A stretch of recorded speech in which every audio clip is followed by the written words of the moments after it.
আসসালামু আলাইকুম, welcome to my kitchen. আশা করি সবাই ভালো আছেন। আজকে আমি দেখাবো বাটাবাটির ঝামেলা ছাড়া খুব সহজে ডালের হালুয়া বানানোর রেসিপি। আসছে রমজান মাস, সো অনেকেই আছেন ইফতারের সময় মিষ্টি বা হালুয়া পছন্দ করেন। আর তাছাড়া রোজা রেখে বাটাবাটির ঝামেলা ছাড়াই যদি সহজে হালুয়া বানানো যায় তাহলে আরও বেশি ভালো হয়। তো ভিডিওটি দেখতে থাকুন। আর যদি সাবস্ক্রাইব না করে থাকেন তাহলে দ্রুত সাবস্ক্রাইব করে ফেলুন। আমি এখানে 1 কেজি ছোলার ডাল সারা রাত পানিতে ভিজিয়ে রেখেছিলাম। এরপর ডালগুলো ভালোভাবে পরিষ্কার করে ডালের পানি ঝরিয়ে নিয়েছি। এই ডালগুলোকে এখন আমি প্রেসার কুকারে দিয়ে দিব এবং সাথে কিছু পানি দিয়ে দিব সেদ্ধ করার জন্য।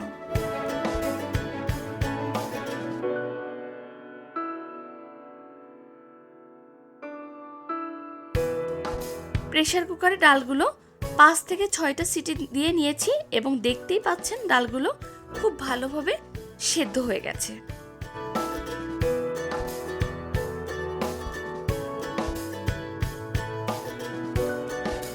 প্রথমে গ্যাস অন করে এর ভিতর দিয়ে দিব 1 লিটার পরিমাণ গরুর দুধ।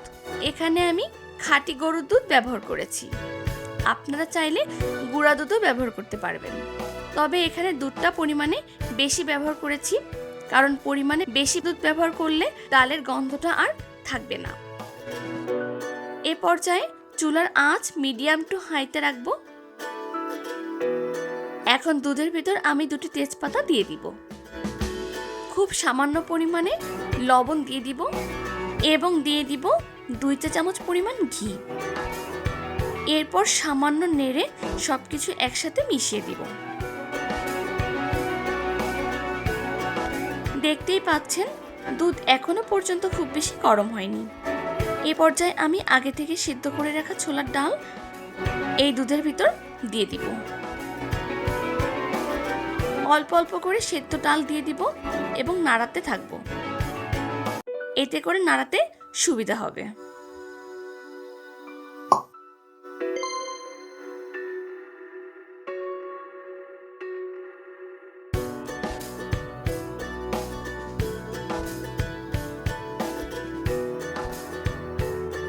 দুধের সাথে ডালটা ভালোভাবে মেশানো হয়ে গেলে আমি এর ভিতর চিনি দিয়ে দিব।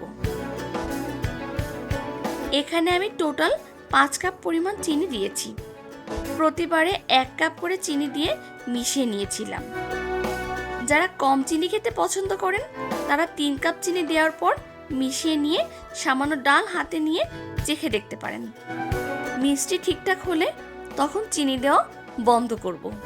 এভাবে আমি 5 কাপ মতো চিনি ব্যবহার করেছি এই হালুয়াতে। এরপর 2টো দারুচিনি এবং 4টি এলাচ দিয়ে দিব।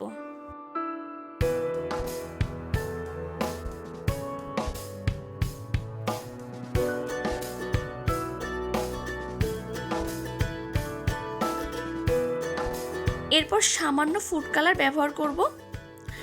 একদমই সামান্য পানিতে 1 চিমটি হলুদ রং দিয়ে মিশিয়ে ডালের মিশ্রণের ভিতর দিয়ে দিব এবং স্প্যাচুলা দিয়ে মিশিয়ে দিব।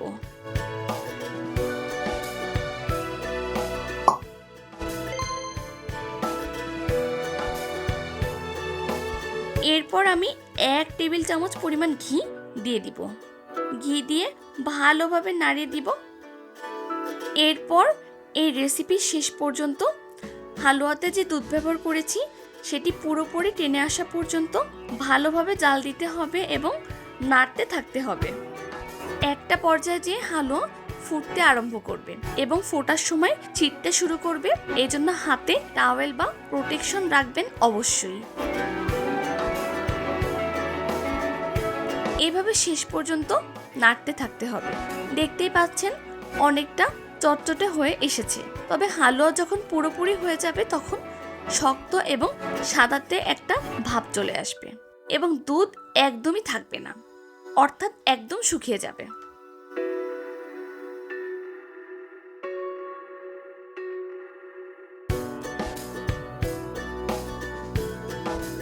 তো হালুয়া হয়ে এসেছে। এ সময় হাত দিয়ে চেক করলেই হাতে একদমই লাগবে না, তখন বুঝতে হবে হয়ে গেছে।